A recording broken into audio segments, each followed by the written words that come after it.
예, 분당에서 영상으로도 안식일 예배 참석하시는 성도님들 함께 반가운 미소로 우리 할렐루야로 인사 나누겠습니다. 할렐루야, 할렐루야. 예, 한 주간도 주 안에서 평안하셨습니까? 우리 옆에 계신 형제자매님들하고 또 사랑과 또 축복을 나누도록 하겠습니다.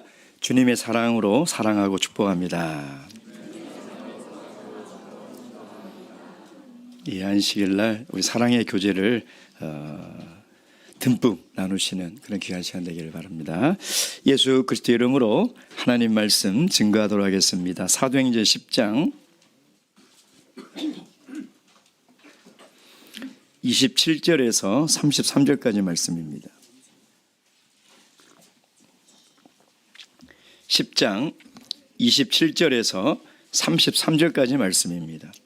오늘 우리에게 주시는 계시의 말씀을 통하여 살아계신 하나님의 음성과 우리를 향한 뜻을 다 듣고 깨달을 수 있도록 우리에게 주신 말씀으로 믿고 27절부터 33절까지 저와 함께 교독하겠습니다. 27절 더불어 말하며 들어가 여러 사람의 모인 것을 보고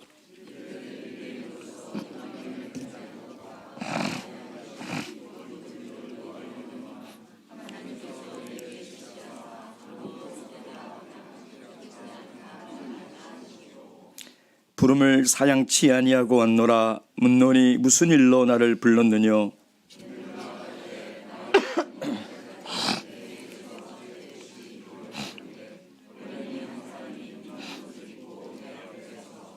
말하되 고넬료야, 하나님이 내 기도를 들으시고 내 구제를 기억하셨으니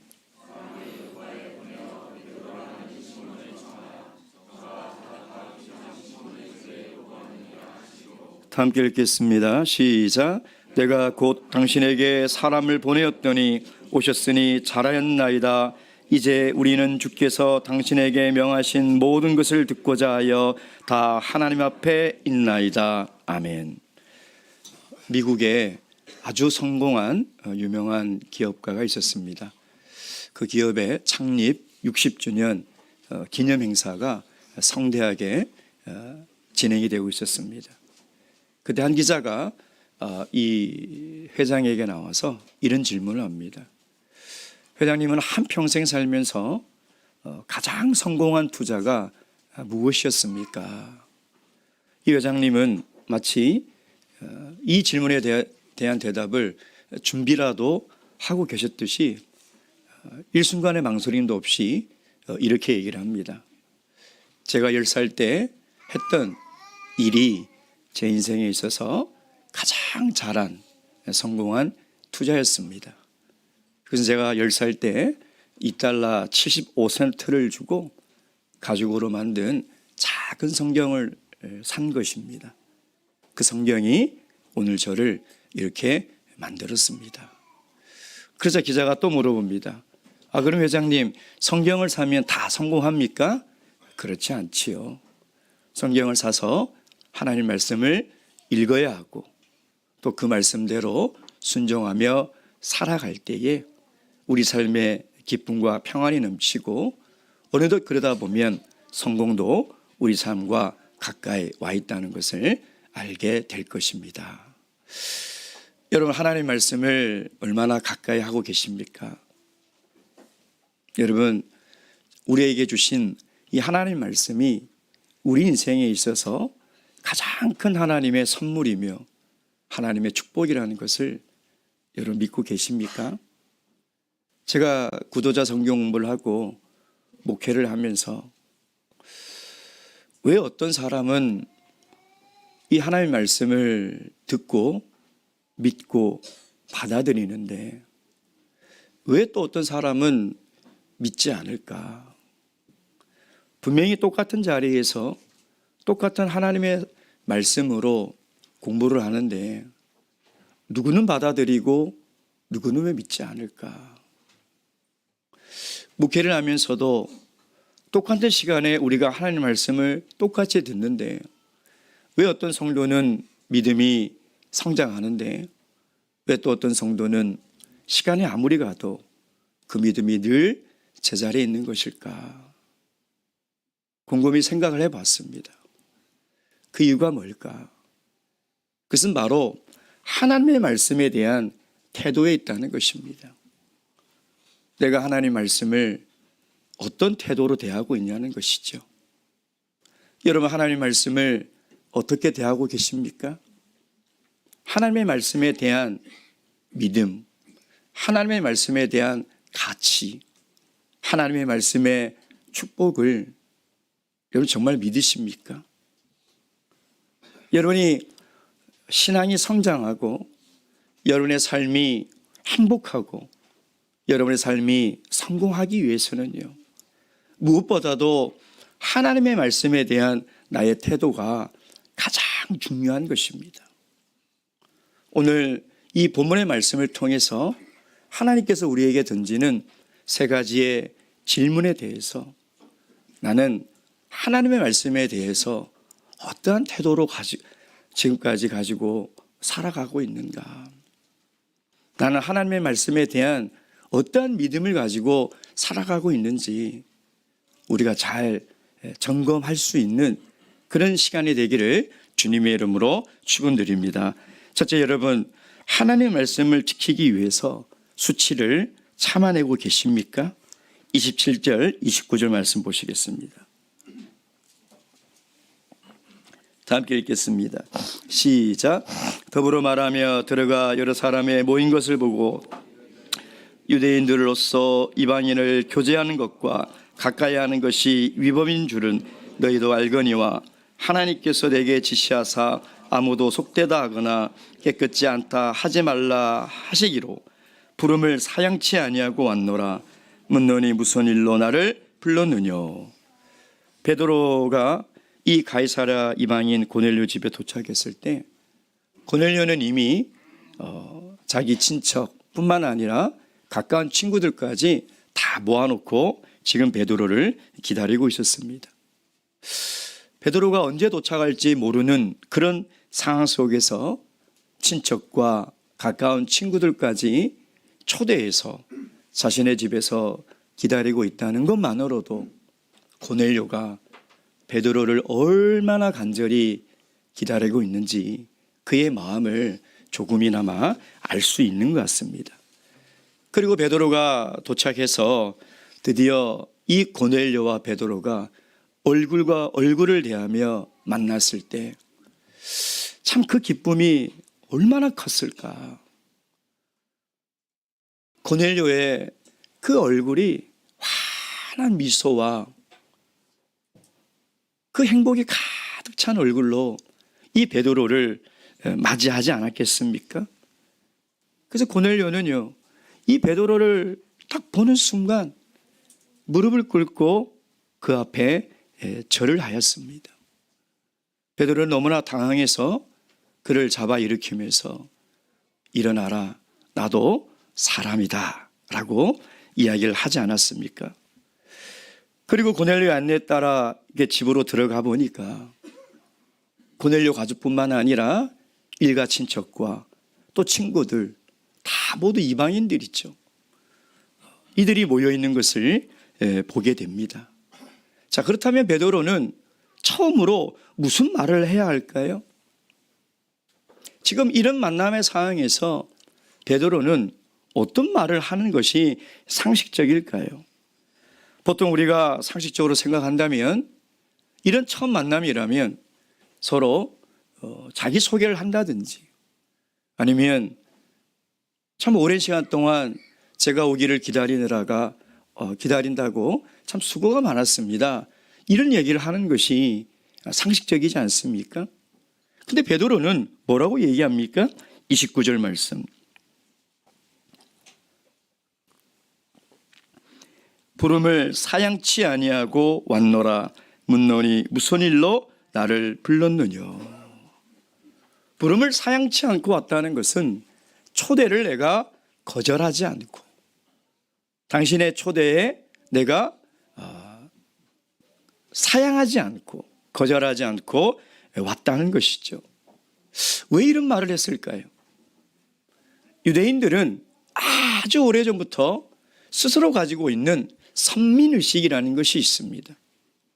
그래서 자기 민족, 유대인을 제외한 모든 족속들을 이방인으로 규정하고 인간 취급을 하지 않는 것이죠. 인간 취급을 하지 않으니 그들과 교제하지 않습니다. 그들과 함께 식사를 하지 않습니다.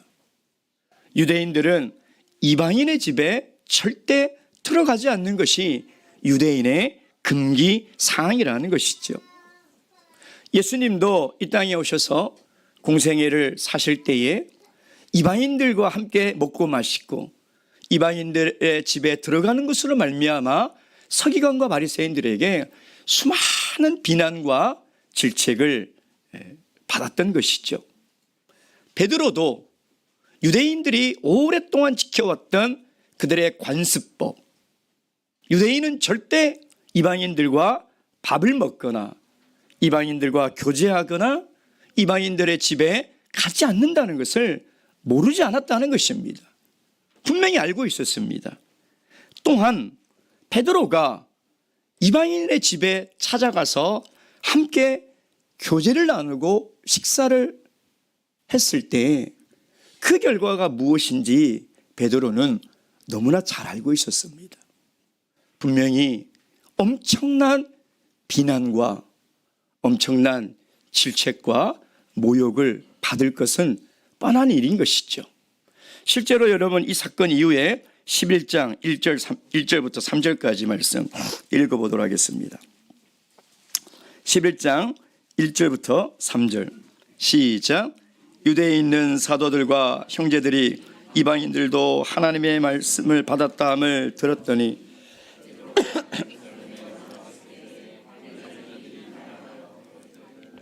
무할라의 자의 집에 들어가서 함께 먹었다 하니, 베드로 사도가 예루살렘에 갔을 때요, 이 유대인의 신자들이 베드로가 지금 고넬료 집에 가서 함께 교제하고 밥을 먹은 것으로 엄청나게 비난하고 엄청나게 힐난을 했다는 것이죠. 자, 그러면 왜 베드로가 유대인들의 금기사항인지를 알고 있고 그가 이방인과 교제하고 식사한 이후에 엄청난 질책과 비난을 받을 줄 알면서도 왜 베드로는 그의 초대를 거절하지 않고 사양하지 않고 이 고넬료 집에 왔을까요? 그 이유가 뭘까요? 그 이유는 바로 28절 여기에 있습니다. 다 함께 읽겠습니다. 28절 시작. 이르되 유대인으로서 이방인을 교제하는 것과 가까이 하는 것이 위법인 줄은 너희도 알거니와 하나님께서 내게 지시하사 아무도 속되다 하거나 깨끗지 않다 하지 말라 하시기로, 그것이 위법인 줄을 내가 알고 내가 당신의 집에 오는 순간 내가 감당해야 될 수많은 비난과 비판과 그 힐난이 있는 줄 알지만 내가 여기에 사양치 않고 온 이유는 하나님께서 내게 지시하셨기 때문이라는 것입니다. 즉 다시 얘기하면 하나님의 말씀 때문에 내가 여기 왔다는 것이죠. 하나님의 말씀이 있었기에 내가 유대인으로부터 욕을 들어먹고 비난을 받을 것을 알고 있지만 하나님의 말씀이기에 내가 왔다는 것입니다. 여러분, 만약 베드로가 예루살렘 교회의 사도로서의 명예를 생각하고 자기의 권위와 자기의 자존심을 생각했다면 이방인의 고넬료 집에 어떻게 갈 수 있었겠습니까? 이 이방인인 고넬료 집에 가는 순간 그가 감당해야 될 그 비난과 그 힐난을 생각하면 그 초대를 거절했을 수도 있을 거예요. 그러나 베드로 사도는 그것이 위법인 줄 알고 그렇게 했을 때 내가 많은 사람들에게 비난을 받을 줄을 너무나 잘 알고 있지만 그럼에도 불구하고 이것이 하나님의 말씀이기 때문에 내가 왔다는 것이죠. 사랑하는 성도 여러분, 하나님께서 우리에게 베풀어 주신 가장 큰 사랑이 뭡니까? 그것은 바로 하나님이 우리를 위하여 헌신하셨다는 것이죠. 십자가에서 우리를 위한 대속 제물이 되셔서 당신의 모든 생명을 우리에게 다 내어주신 것이죠. 빌립보서 2장 6절에서 8절 말씀, 빌립보서 2장 6절에서 8절까지 말씀.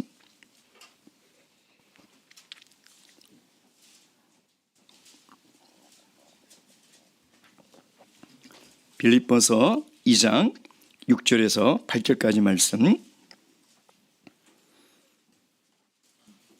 찾았으면 함께 읽도록 하겠습니다. 시작. 그는 근본 하나님의 본체시나 하나님과 동등됨을 취할 것으로 여기지 아니하시고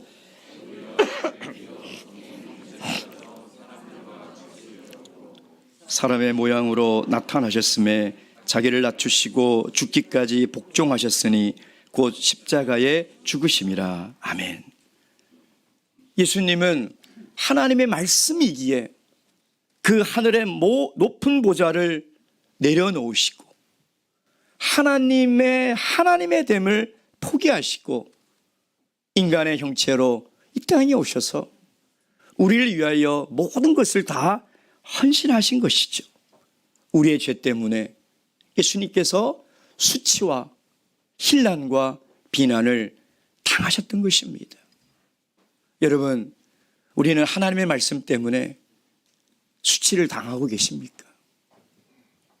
하나님의 말씀 때문에 비난을 받고 모욕을 받는 것을 두려워하지 않습니까? 여러분, 우리가 하나님의 말씀이기에 서로 사랑하고 용서하라. 근데 내가 하나님의 말씀을 따르기 위해서 때로는 내 자존심도 내려놔야 되고 때로는 내 명예도 내려놔야 되고 내가 포기할 줄 알아야 되는데 하나님의 말씀을 듣고서도 하나님 말씀보다 내 자존심이 더 앞서서 하나님의 말씀 때문에 당하는 그 수치를 당하지 않으려고 해요. 우리가 하나님의 나라와 교회를 섬길 때 우리가 헌신한다고 합니다. 근데 저는 참 가슴 아픈 것이 헌신하는 의미를 도대체 어떻게 알고 계신가? 헌신이라는 것은 내 모든 육체와 삶 모든 것을 하나님 앞에 번제로 드려서 다 태워드리는 거예요. 여기에는 내 이성도 내 고집도 내 명예도 내 자존심도 내 것이 아니라 하나님께 이미 다 올려드린 거예요. 근데 하나님의 교회와 성도를 헌신하겠다고 나와서 당하는 수치, 당하는 비난, 오해, 이것을 안 하려고 합니다. 조금이라도 내가 하나님의 교회를 섬기고 봉사하면서 근위를 당하면 자존심 상해하고 내가 왜 그런 소리를 들으면서까지 교회를 해야 되냐고. 하나님께서 우리에게 보여주신 헌신이 무엇입니까? 하나님이 자신의 자존심과 명예를 생각했다면 어떻게 하늘의 보좌를 포기하고 이 땅에 내려오셔서 이 종의 형체를 하며 자신의 모든 삶을 우리에게 내어줄 수 있겠습니까? 그분은 명예도 자존심도 다 내려놨기에 우리를 위해서 헌신할 수 있었던 것이죠. 우리가 하나님의 말씀에 따라 복음을 전하다 보면요, 자존심 상하는 일이 한두 번이 아닙니다. 그렇지 않습니까? 한 영혼을 구원하기 위해서 내 안에 있는 간쓸개를 다 내려놔야 돼요. 어떻게 내 자존심을 생각하고 내가 수치받을 것이 두려워서 한 영혼을 구원할 수 있겠습니까?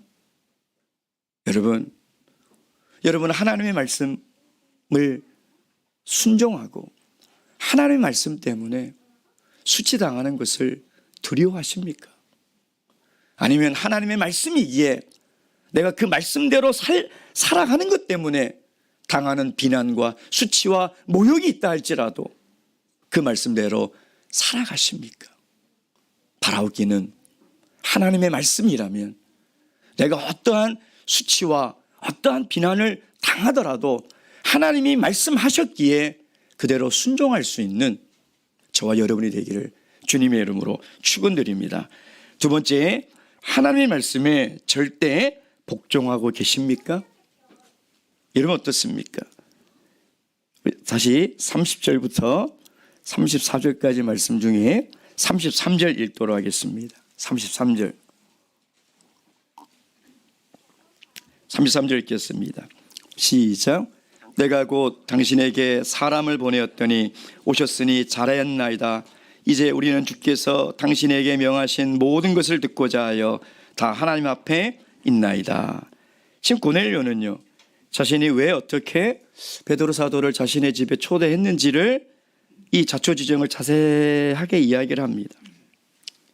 자, 그리고 베드로를 통하여 어떤 얘기를 듣게 됩니까? 34절부터 쭉 있는 것이 지금 고넬료가 베드로를 통하여 듣게 되는 얘기인데, 이 얘기는 예수 그리스도의 복음입니다. 예수 그리스도의 복음. 자, 고넬료는 예수 그리스도의 복음의 말씀을 듣고자 가족뿐 아니라 일가 친척, 가까운 친구들까지 다 모아놓고 초대해서 기다리고 있는데, 근데 고넬료는요, 베드로를 통하여 듣게 될 이 복음의 말씀에 대해서 굉장히 특별한 의미를 가지고 있다는 거예요. 분명히 34절부터 읽어보면 예수 그리스도에 관한 복음의 말씀이에요. 근데 고넬료는 이 복음의 말씀에 대한 태도가 특별했다는 것입니다. 그것이 무엇입니까? 33절에 이제 우리는 주께서 당신에게 명하신 모든 것을 듣고자, 즉 베드로가 증거하는 복음의 말씀은 단순히 복음의 말씀이 아니라 하나님께서 명령하신 말씀이라는 것입니다. 고넬료는 베드로가 전하는 복음의 말씀에 대해 이것은 내가 단순히 듣는 복음의 메시지가 아니라 하나님이 명령하신 말씀이라는 것이죠. 하나님의 명령이라는 것입니다. 여러분, 우리가 알고 있듯이 고넬료는 군인입니다. 당시 세계 최강의 군대인 로마 군대의 백부장이죠. 여러분, 군인에게 있어서 가장 중요한 덕목이 있다면 그것은 상명하달 절대 복종입니다. 만약에 군인이 상급자가 명령을 내렸는데 이 명령을 받고서도 그 명령을 그대로 따르지 않고 그것을 잰다든지 자기의 생각을 넣는다든지, 야, 이것이 이렇게 하면 더 불리할 것 같고 저렇게 하면 더 불리할 것 같으니 그대로 따르지 않는다면 그는 참 군인이라고 말할 수 없는 것입니다. 이것이 군인이 가져야 될 가장 중요한 덕목이라는 것이죠. 고넬료는 베드로를 통해서 듣게 되는 하나님의 말씀, 이 복음의 말씀이 단순히 듣는 이 복음의 메시지가 아니라 하나님이 나에게 주시는 명령으로 이해를 하고 있다. 하나님이 나에게 말씀하시는 절대 복종해야 될 명령으로 받아들이고 있다는 거예요. 여러분, 하나님의 말씀을 들을 때 여러분 어떻게 들으십니까? 하나님의 말씀 듣고 그래 들어보고 내가 지킬만 하면 지키는 거고, 지키기 어려우면 안 지켜도 되는 말씀입니까? 내가 하나님의 말씀을 들어보고 세상의 이치와 맞으면 그렇게 살아보고 세상의 이치와 맞지 않으면 살지 않아도 되는 그런 말씀으로 듣고 계십니까? 여러분, 하나님 말씀을 어떤 태도로 듣고 계십니까? 고넬료는요, 하나님 말씀을 절대 복종해야 될 하나님의 명령으로 받아듣고 있다는 것입니다. 그럼 고넬료는 어떻게 이런 생각을 할 수 있었을까요? 여러분, 고넬료가 그냥 아무 이유 없이 당신이 나에게 하는 그 말씀이 하나님이 당신에게 명령하신 그 명령의 말씀을 나에게 해달라고 이렇게 이야기할 수 있을까요? 아무 근거도 없이, 아무 이유도 없이 절대 그럴 수 없는 것입니다.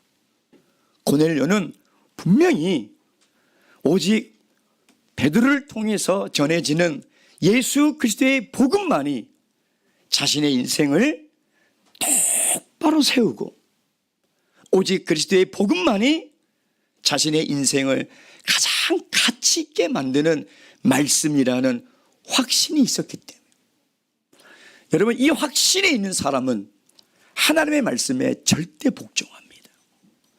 오직 하나님의 말씀만이 내 인생을 바르게 세울 수 있는데 어찌 그 하나님의 말씀에 우리가 불순종할 수 있습니까? 오직 하나님의 말씀만이 내 인생을 가장 가치 있게 만들 수 있는 말씀인데 어찌 말씀을 듣고도 그 말씀을 재고 앉아 있을 수 있냐 이 말이에요. 우리가 그런 믿음이 없기 때문에 그런 거예요. 오직 하나님 말씀만이 나를 살리고 그 말씀만이 내 인생을 가장 가치 있는 말씀으로 만든다는 확신이 없기 때문에 하나님 말씀을 들어도 그 말씀을 복종하고 그 말씀에 순종하는 마음이 없는 거예요. 그 태도가 없는 거예요. 근데 고넬료에게는 확실한 그 마음이 있었던 거예요.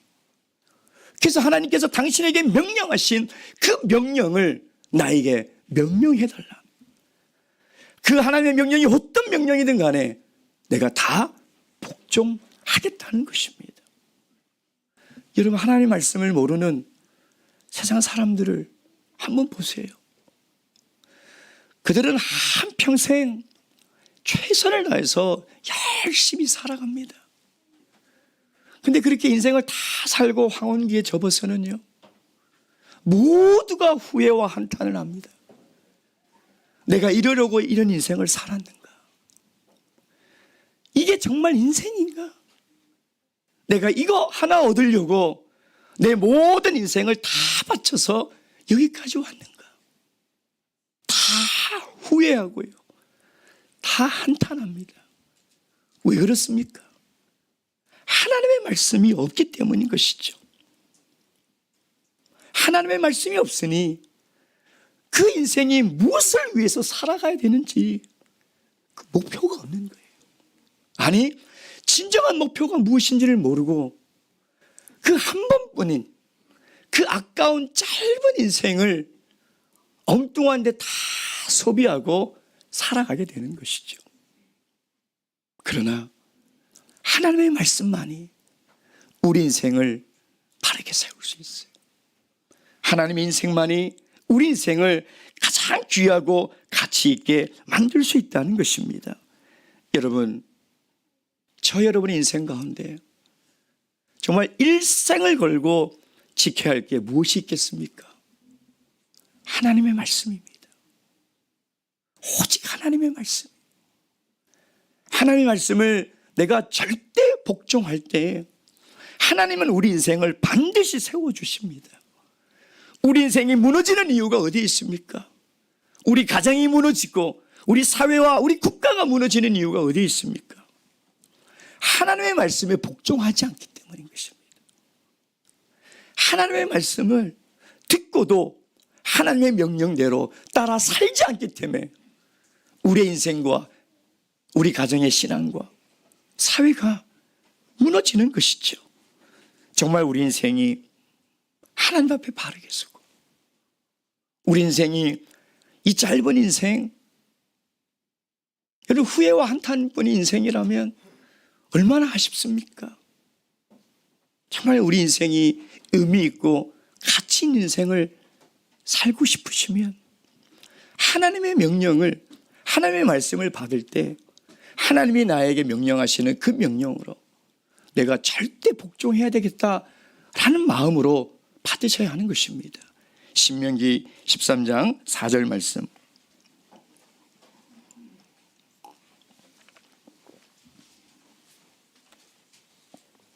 신명기 13장 4절 말씀 함께 읽겠습니다. 시작. 너희는 너희 하나님 여호와를 순종하며 그를 경외하며 그 명령을 지키며 그 목소리를 청정하며 그를 섬기며 그에게 부정하고. 아멘. 바라옵기는 저와 여러분이 하나님의 말씀을 대하는 태도가 다른 것이 아니라 하나님의 명령으로 받아들이시고 하나님의 명령에 내가 절대 순복해야 되겠다라는 믿음으로 살아가시길 주님의 이름으로 축원드립니다. 마지막 세 번째, 하나님의 말씀을 하나님으로 믿고 계십니까? 여러분, 우리가 하나님의 말씀을 들을 때 하나님의 말씀이 하나님으로 믿고 계십니까? 이건 굉장히 중요한 질문입니다. 우리가 다시 33절 말씀 읽도록 하겠습니다.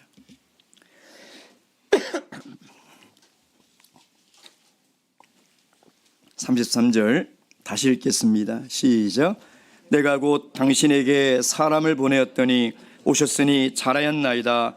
이제 우리는 주께서 당신에게 명하신 모든 것을 듣고자 하여 다 하나님 앞에 있나이다. 사실 고넬료는 베드로 사도 앞에 있습니다. 근데 왜 고넬료는 지금 자신과 가족들 그리고 함께 모인 모든 사람 다 하나님 앞에 있다고 이야기를 하고 있는 것일까요? 고넬료가 베드로를 보자 너무 기쁜 나머지 마음이 좀 오버가 돼서 그냥 하는 얘기일까요? 그렇지 않습니다. 베드로가 왜 지금 이런 얘기를 하고 있을까요? 그것은 분명합니다. 고넬료는 분명합니다. 고넬료는 하나님의 말씀 속에 하나님이 계시다고 믿었기 때문인 거예요. 하나님의 말씀이 하나님이라는 그 믿음이 있었기 때문에 우리가 다 하나님 앞에 있다라고 이야기를 하고 있는 것이죠. 요한복음 1장 1절 말씀. 요한복음 1장 1절 말씀. 요한복음 1장 1절 말씀. 다 함께 읽도록 하겠습니다. 시작. 태초에 말씀이 계시니라. 이 말씀이 하나님과 함께 계셨으니 이 말씀은 곧 하나님이시니라. 아멘.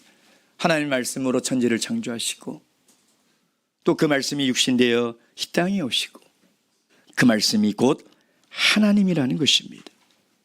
고넬료는 이 너무나도 단순하고 명료한 이 진리를 믿었기 때문에 그가 비록 육신으로는 베드로 사도 앞에 있지만 그는 하나님 앞에 있다라고 고백을 하고 있는 것이죠. 여러분, 하나님의 말씀이 곧 하나님이라는 것은 우리에게 매우 중요한 사실을 알려주고 있는 겁니다. 여러분, 우리가 하나님을 믿는다는 것은 하나님을 알아간다는 것인데 하나님은 하나님의 말씀을 통해서만이 알아갈 수 있어요.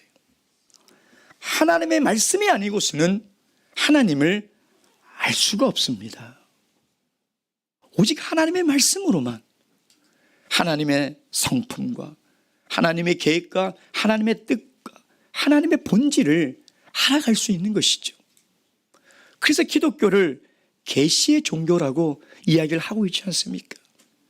다른 종교들은 인간이 어떤 절대자의 신을 찾아가는 종교지만 기독교는 절대자인 하나님이 계시하셨기 때문에 이 성경의 말씀으로 먼저 보여주셨기 때문에 우리는 이 말씀을 통하여 눈에 보이지 않는 하나님을 찾아가고 믿고 섬기는 것이라는 것이죠. 여러분, 그래서 이 성경은 우리에게 너무나 중요한 거예요. 여러분, 하나님을 믿는다는 것이 무엇입니까? 여러분, 하나님을 믿는다고 하는데요, 도대체 하나님을 믿는다는 것이 무엇일까? 하나님의 존재를 믿는다는 것입니까? 여러분, 지금 하나님이 계신 것을 믿고 하나님의 존재를 믿고 그것이 믿음이라고 계십니까?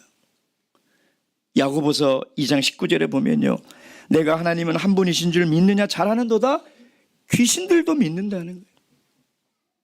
그런 믿음은 귀신들도 가지고 있는 믿음이에요.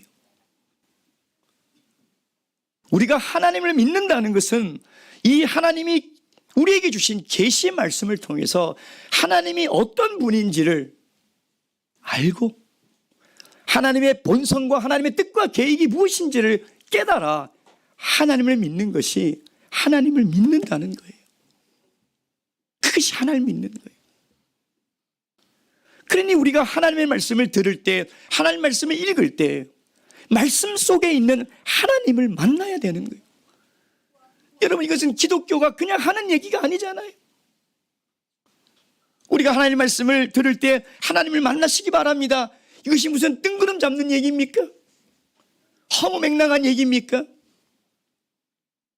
믿음이 없는 사람들이야 그렇게 생각할 수 있지만 이건 진리고 사실이지 않습니까? 하나님의 말씀 안에 하나님이 계신 거예요. 지금 우리나라 한국 기독교가 유럽 기독교의 전철을 그대로 따라가고 있죠. 유럽이 모든 기독교가 다 붕괴되는 그 과정을 보면요, 교회는 나가는데 스스로 기독교인이 아니라고 생각해요. 예배는 드리는데 하나님을 믿지 않는 사람들, 그들은 일주일에 딱 한 번 교회 가고요, 성경을 읽는 시간은 예배 시간에 찾는 본문이 다예요. 이런 사람들을 어떻게 그리스도인이라고 이야기할 수 있습니까, 여러분? 이런 사람들을 어떻게 하나님을 믿는 사람이라고 이야기를 할 수 있습니까?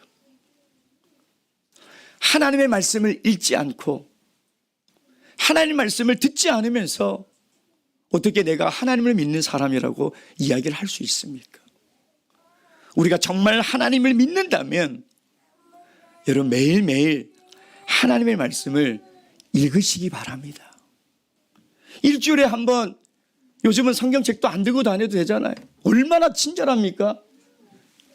앞에 다 띄워주고, 고작 성경 읽는 것이 일주일에 한 번 안식일에 와서 읽는 본문이라면 어떻게 그런 성도가 참된 성도라고 이야기를 할 수 있냐 이 말이에요. 어떻게 그런 믿음으로 이 세상을 살아갈 수 있냐 이 말이에요. 여러분, 우리가 정말 하나님을 믿는 참된 그리스도인이라면 매일매일 하나님 말씀을 가까이 하시기 바랍니다. 그리고 하나님 말씀을 꼭 읽으셔야 돼요. 그리고 하나님 말씀을 들으실 때 그 말씀 속에 살아계신 하나님을 만나시기 바랍니다. 그것이 우리가 참된 그리스도인으로 살아갈 수 있는 길이라는 것이죠. 오늘 이 고넬료는 하나님의 말씀에 대해서요, 어떠한 태도를 가지고 있었습니까? 오늘 이 세 가지의 이 질문에 우리가 다 스스로 점검을 해보시고 부족한 것이 있다면 하나님 앞에 내려놓으시고 또 하나님의 긍휼과 도우심을 구하며 살아가시는 저와 여러분이 되기를 주님의 이름으로 축원드립니다. 묵도하시겠습니다.